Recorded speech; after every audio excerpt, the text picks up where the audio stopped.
Hello, church family, and welcome to this week's edition of BHC Today.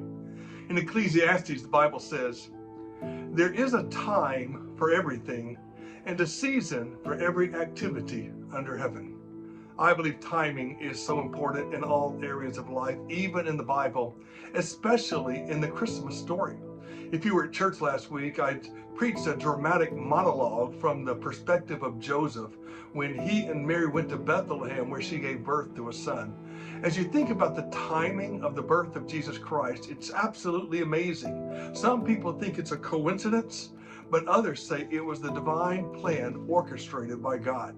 For many of you, you look at your calendars and it's only 2 weeks until Christmas. It's just not a good time for Christmas. I've got too many things to do.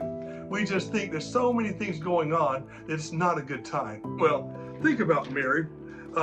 It wasn't a good time for Mary. She would give birth before her marriage was even complete. That's not good timing. She would give birth while she was out of town. That's certainly not good timing. And she would give birth in a stable. You talk about bad timing. For Mary, it could have been the worst of times in her life. But if you think about what the Bible said in the Old Testament, that there were prophecies about the promised Messiah. There are dozens and dozens of prophecies about the promised Messiah of God that are fulfilled in the person of Jesus Christ. One of them says the Messiah will come from the nation of Israel. Another one says he will come from the tribe of Judah. Both Mary and Joseph were from the tribe of Judah. The Messiah would come from the family line of David. Both Mary and Joseph were from the family line of David.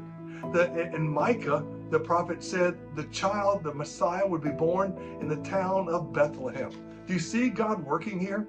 God worked in the heart of Caesar Augustus to declare that a census should be taken, that the entire world should return to the home of their ancestors. That meant Joseph and Mary had to leave Nazareth and go to the town of Bethlehem. And right when they arrived at Bethlehem, the Christ was born. It was all the perfect timing of God.